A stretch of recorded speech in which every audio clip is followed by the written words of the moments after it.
Hello, everyone, and thanks for joining us here at Cloud Wars Live, where we explore today's digital business revolution by speaking with the business executives and thought leaders who are profoundly changing how the world works, lives, plays, learns, and dreams. Our guest today is Stuart Bashford, Digital Officer of Bühler Group, an extraordinary Swiss company that's become one of the world's largest and most innovative producers of food. Stuart and his teams are doing some remarkable work with cloud and other digital technologies in their quest to feed the world. Stuart, welcome to the Cloud Wars Live podcast, and thanks very much for joining us. Hi, Bob. Thanks very much for having us. It's a pleasure. Stuart, Bühler's doing some remarkable things, right? You got a family-owned company for multiple generations, very strong cultural and social values, along with the ongoing outstanding financial performance. And plus, you've got this intense commitment to leveraging technology in service of a very, very high-level goal of feeding the world. So at large, Stuart, what's the Bühler story? Let me start by giving a bit of context to the business side. So we are about a $3 billion sized company. We are fully family owned, Swiss-based, and in fact we still manufacture in the place where it all started 158 years ago in a small town in the east side of Switzerland. People always say to us, why are you manufacturing here? Why are you manufacturing in one of the world's most expensive places to do it in the Right. world? And so we say, the answer is quite simple. We're family owned. The owners take a real kind of social responsibility for their town, and we need to be mindful of that. We are fully worldwide. However, we work in about 140 countries around the world. And perhaps just give you some stats, Bob, just to sort of Sure. highlight exactly what Bühler does. So we work in the food processing industry. Around about 65% of the world's grain is processed by Bühler equipment. Around about 70% of the world's chocolate, 75% of the world's malting, 30% of the world's rice, and 30% of the world's breakfast cereals, all processed on Bühler equipment. If we go back to one of those, 65% of the world's grain, this is the staple food of the planet, and 2/3 of it gets processed on our equipment, and all of this essentially from a company that I suspect the majority of people haven't even heard of. Yes, Stuart, that was one of the things that I just noted about this, because you are one of those sort of behind the scenes companies people might know of you, but as most people do, if you're going to eat, you're probably on a regular basis dealing with some food that Bühler has touched. I just thought, Stuart, there's so many interesting angles there, the family owned side of it in a world today where so many people say, no, it's all about efficiency and scale and cost. And your company just seems to have found a way to achieve very laudable financial goals, but also you've just got your own way of doing things, right? It's a really unique approach to how you do business. Yeah, absolutely. And the real key to this, Bob, is that family-owned part. I think it gives us a certain amount of freedom to focus on some longer-term projects, perhaps. And our owners hold us accountable, not just for our profit targets, but also for our sustainability targets. So right now, those targets are that we need to reduce waste and energy usage in our customers' value chains by 30%. And this is all in line with the Sustainable Development Goals as set by the United Nations. And I think the beauty of what we have is we are focusing wholly on our sustainability goals. But in doing so, we are also creating business and revenues and value and benefit for our customers. And that's the real key. In 2050, there'll be an additional 2 billion people on the planet. And the question is, how are we going to feed them? If we stay doing exactly what we're doing right now, we will not be able to feed the population of the planet healthy and nutritious food, which should be just a basic right of every human being on the planet.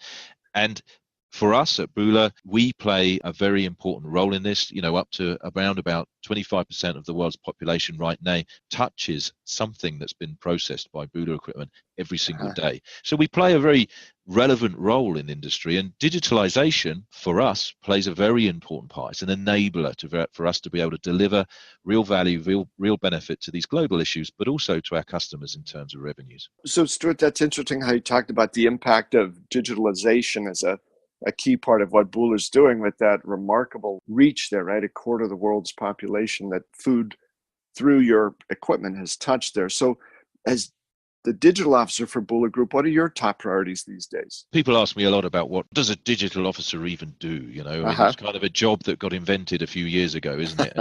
And maybe in a few years' time, maybe it will disappear again. But as of right now, my focus right now is to continue the transformation that we've been on now for about 3 years. We were in very, very much a very traditional company. We made big machines that they weigh a ton, and we then deliver them to our customers. We've been doing this for 160 years. We're very good at it. But then digitalization comes along, and there's a whole load of opportunities that this brings with it.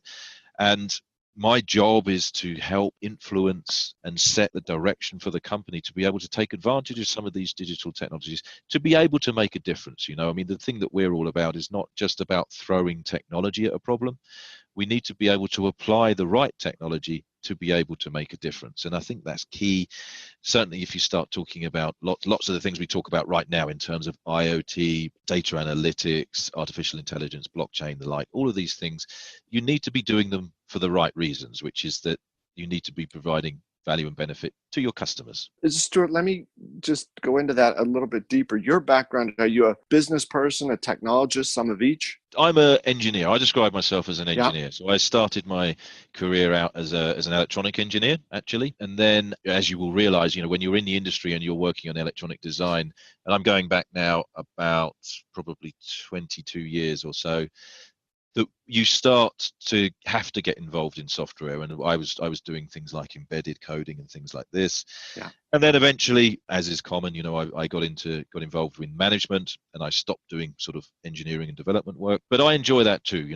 I would say now I am a mixture of I have a firm technology background in electronics and software. My entire career spent on it. And then on the business side, it's a lot more vision and strategy stuff, because without having a good vision and a good story behind it, you can't hope to change the culture in your company to be able to maximize the benefit from what the digitalization can bring. Stuart, I'm going to play off the term used there a minute ago about vision. And I think one of the great innovations within Bühler in this whole digital transformation recently has been the LumaVision product. So would you talk a little bit about that?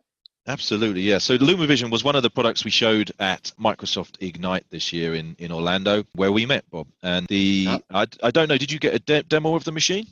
I didn't get to see that. No, you didn't. Okay, so let me provide you with a description of what this machine is. So the machine itself is able to detect a certain toxin, which happens to be something called aflatoxin, in corn. Now it can do this at a high throughput. So we can basically put 15 tons of maize through this machine at any one point in time. Just to give you a feeling for size, these machines weigh about a ton. They're about 3 meters cubed. So we put corn in the top. Then as the corn comes into a viewing area, what we can do with special sensors and special lighting technology is to be able to analyze every single grain of corn as it passes through the viewing area. And in actual fact, not just every single grain, but we split the grain into 700 different pixels on each side of the grain. And we analyze each pixel for whether it's good or bad. And if it's bad, we do a targeted jet of compressed air to eject just that grain of infected corn out from the good product stream. And we can do that, the period of time between detecting the bad pixel and the ejection is about 7 milliseconds. Stuart, the scale that you talk about of the amount of food that your machines produce around the world, it has to be, something where that outcome is a good thing, right? Being able to eliminate that, but also to be able to do that at scale and speed, that's got to be a big play in one of those, the part of your goal to feed the world. Absolutely. So, I mean, this particular machine, the reason that we developed the machine at all is because there's this particular toxin, is something called aflatoxin, which most normal people aren't going to know what aflatoxin is. But it's one of the most toxic naturally occurring substances known to man. It gets caused when you don't store your grain products. It only affects a certain amounts of grains, things like ground nuts, rice, oil seeds, and in our case, we're talking about maize. And if you don't store the product properly, you're likely to get mold. And when you get the mold, it's then more susceptible to this toxin. Now, the problem with the toxin is that every single year there's around about 155,000 cases of liver cancer every year directly attributed to aflatoxin. Wow. So it's a big problem. And of course, it's more of a problem in the developing world than the developed world. And what the issue is in the developed world, we have better machinery, we have better processes. So we can actually manage the problem down to a level where it isn't an issue. But in the developing world, of course, some countries, for example, in Africa, Kenya, for example, less than 20% of the maize is fit for human consumption. So it's a shocking statistic, and Yes. the machine that we have here is actually something that can genuinely make a difference to this process. It can be installed as at one of the last stages in the processing line, and because the throughput is now at a high enough level, it poses no bottleneck to the process. It can work at the industrial grade throughputs of 15 tons an hour. Stuart, when we met a few weeks ago and you were first describing this, there's another dimension to that as well that plays so much into the overall mission that Bühler has about sustainability. And I think one of the things you described was not so long ago or before a product like LumoVision, if there was discovery of some of those toxins in a certain, just call it a batch or a big set of the maize, you'd have to get rid of almost all of it, right? And now you're able to reduce the waste to an extraordinary degree. Exactly, yeah. So the situation is that when grain is kind of shipped around the world, it can go into a container, can go into a truck. The problem is, with the existing state-of-the-art detection methods, you would basically be doing sample testing. In a big shipping container, you would actually just sample some of the grains, and you might get lucky, you might find some aflatoxin, but the chances are you wouldn't. And the problem is with something like the aflatoxin is it spreads. So even if you had a small area that was infected with aflatoxin in a shipping container, by the time it got to the end of its journey, you may well have or it will have increased, and you'll have a bigger problem, and then the grain has to be disposed of. Now, in some cases, it just gets incinerated because it is a toxin. It has to be disposed of properly, and in some cases, it can be used for biofuel. But the benefit of this machine is we can detect every single grain, the presence of the toxin in every single grain as it goes through the processing line, and prevent this from being a problem. Stuart, you sort of kicked open the door there a little bit for, the concept of data. And talk a little bit, please, Stuart, about how, Bühler is blending data into its grand recipe to feed the world. So data is a big enabler for us. So, the whole digital story, whether it's IoT, data analytics, artificial intelligence, even things like blockchain, these are all enablers for us, and they enable us to be able to make a difference. Our commitment to the industry is to reduce energy and waste by 30% in our customers' value chains. And really, data is at the heart of that. Now, for Bühler, we take the view that essentially the data analytics, the data science aspect of that, we regard actually as being a strategic differentiator. This is something that we are committed to for the long term. We've now got a group of data scientists working full-time within the Bühler Group, somewhere around eight full-time data scientists based in Switzerland, working on different challenges that we see. Stuart, that also, you talk about now there's 8 of those working on this. Are you finding as the company goes through a lot of these changes, and it's not that the goals are changing, but that the methods by which you're reaching those goals or exceeding those goals are changing, that the type of people you're looking for, the talent that you're bringing into the company, is that the traditional roles or backgrounds, are those shifting? Yeah, no, it definitely is. If I think back to a couple of years now, and the first time we started to sort of recruit for data scientists, it was probably the world's easiest interview ever. We essentially, the guy came into the room, we asked him one question basically, which was, "Are you a data scientist?" And he said, "Yes." So, and then he was in. And obviously, fast forward now 2 years later, we now have a far better understanding of how we need to do this, how we need to, the different jobs involved, a data engineer, a data curator, a data scientist, a data analyst. These are all different roles, and they achieve different things. More generally, if we move over into less data science approach, but we start talking about all of the digital services that we're producing, which are essentially a whole load of software development. We went from we started at a department of precisely no one, and we've now got about 60 software guys working on front end, back end, web development, app development to produce these digital services that we're talking about. So I would say the technical challenges for the job requirements have changed, but I think the biggest challenge is actually the cultural change within the company. Yeah. And that's actually the hardest thing to sort of overcome. But we've made some good progress with that over the last couple of years. Stuart, to talk a little bit more about that, would you? What were those cultural changes, and how do you overcome the natural resistance, I think, of most people to change? Yeah, absolutely. So, the big challenge for us is if you were to pick up any book on digital transformation, you would in the forward or one of the first paragraphs, what you would see is a paragraph describing a typical traditional physical company. And that would have been Bühler, that would have been us maybe, say, 4 years ago, 4 or 5 years ago. We were a very typical manufacturing company. We built big machines, they weigh a ton, we ship them to our customers, and then we provide sort of spares and wear parts and servicing. But that's kind of where the relationship ends. And then where we are today, we're selling software products, software only.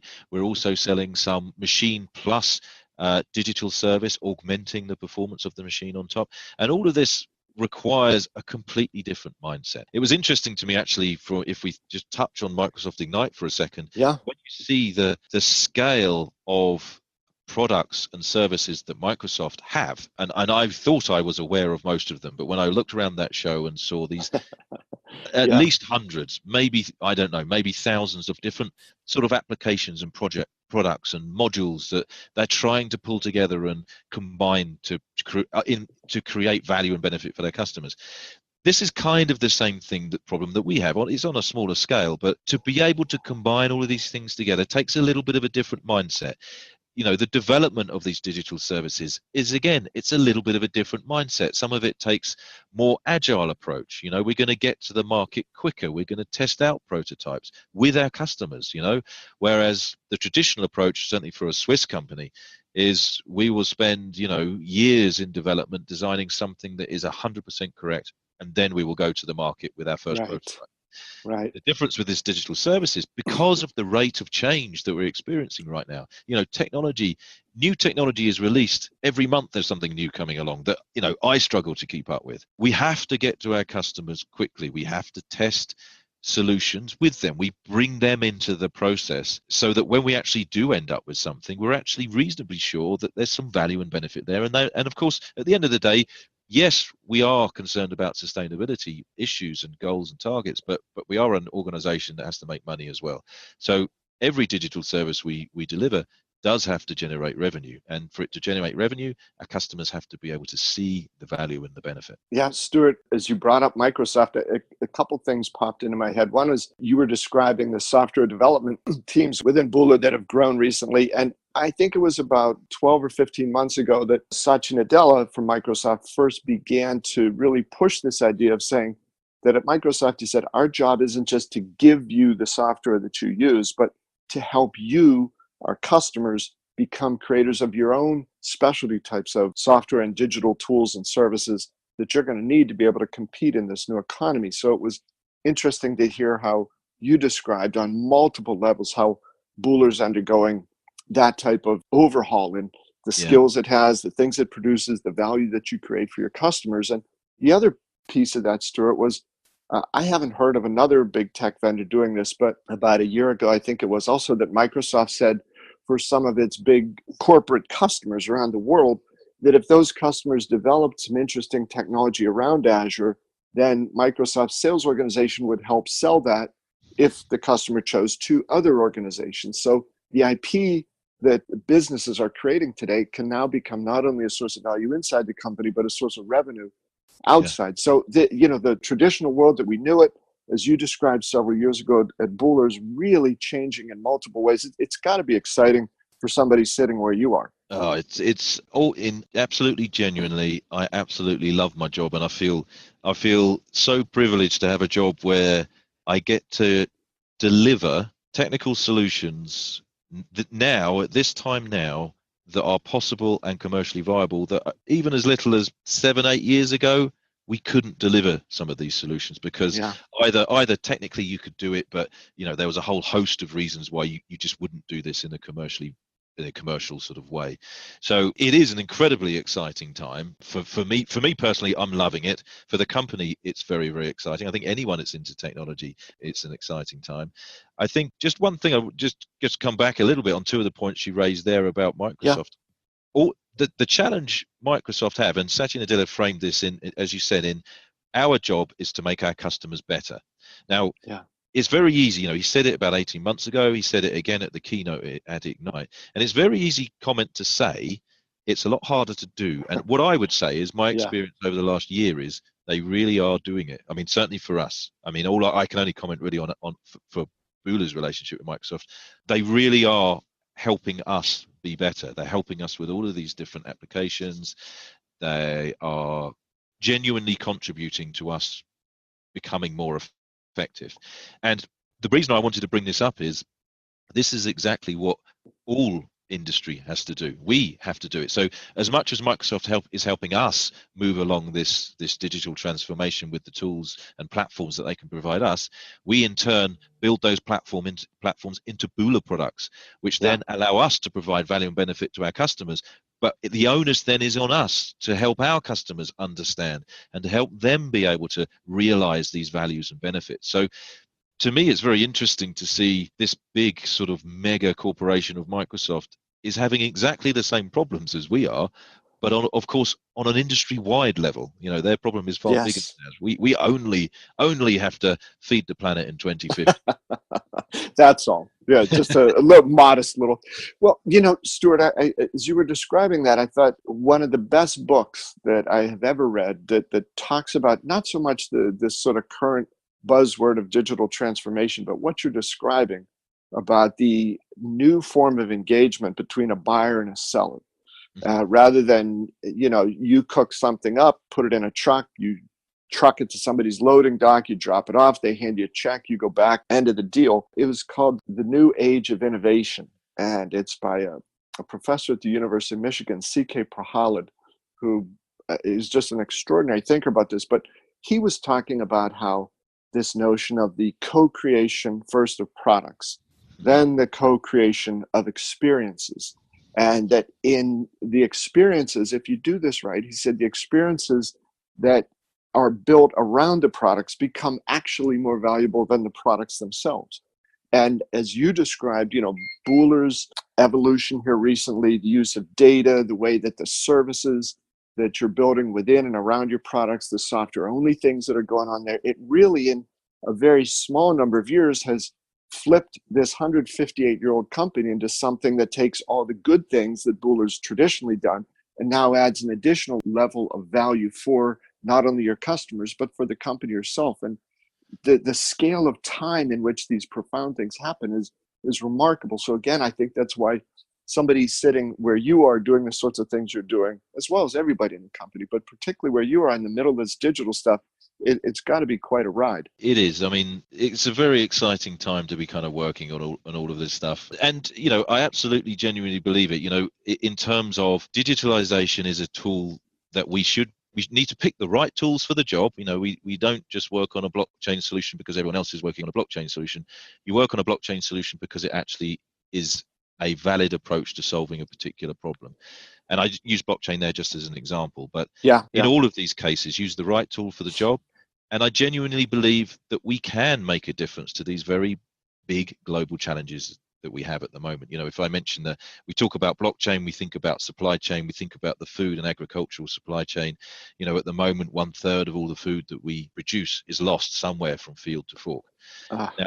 Now that's a shocking statistic in itself, particularly when you consider that at the same time, 800 million people are starving in the world. And at the same time we have 800 million people starving in the world, there's 2.2 million people that are obese. So we have these vast global challenges that need attention. And of course, Bühler's we're not standing up saying we're going to solve all of these on our own. It's the time, you mentioned co-creation with regard to developing businesses with our customers, but it's a time of collaboration. It's a time of openness. Open innovation is important. And if we truly are going to sort of meet these global challenges, we need to sort of embrace them. And digitalization, I absolutely firmly believe, will be a key driver of all of this. Well, Stuart, I love how you weave those themes together, and that it isn't just, efficiency or doing something, 3% faster and for, 2% lower cost, but these greater goods that you're describing. Again, I think that's one of the things that's so exciting about what's going on these days. And Stuart, the final thing I wanted to ask you, can you give us some idea of sort of what's next for you and your team? The big thing that we'll be looking at next, and I think that this isn't particularly new, is I think that artificial intelligence is going to be the real game changer going forward. We're at early stages with the actual genuine application of AI, but if I think about some of the opportunities we have in the food and agricultural industry for game-changing sort of step changes in performance and productivity across the supply chain, there's massive massive opportunity. And if I think about the image processing opportunities, the ability to apply AI to be able to predict harvests, to be able to detect defect levels, to be able to adapt the model to detect defect levels dependent on weather conditions, dependent on the time of year, dependent on just what the average of that gross grains look like as they come through. These are all completely possible with the correct application of artificial intelligence. And I actually think artificial intelligence will actually be the enabler for all industry to bring it to the next level. I think we're at a stage now where we need to think about bringing the data to the cloud. We need to start offering, basic level introductory digital services that still make a difference. They make a big difference in our case in the food industry. But the next stage will be artificial intelligence. Clearly very exciting times, Stuart. And thank you so much. This has been a terrific conversation. And again, thanks a million for your time and ideas. Thanks, Bob. It was great talking to you again. Stuart, same here. And I also want to be sure to thank all of you listeners for joining us here on Cloud Wars Live, where we explore the unfolding adventures of digital transformation and cloud computing and how those are profoundly changing how the world works, lives, plays, learns, and imagines what the future is going to be like. I hope you'll join us for other episodes of Cloud Wars Live, and please share your feedback with me at bobevanspa@gmail.com. Thanks again, and I'll see you next time.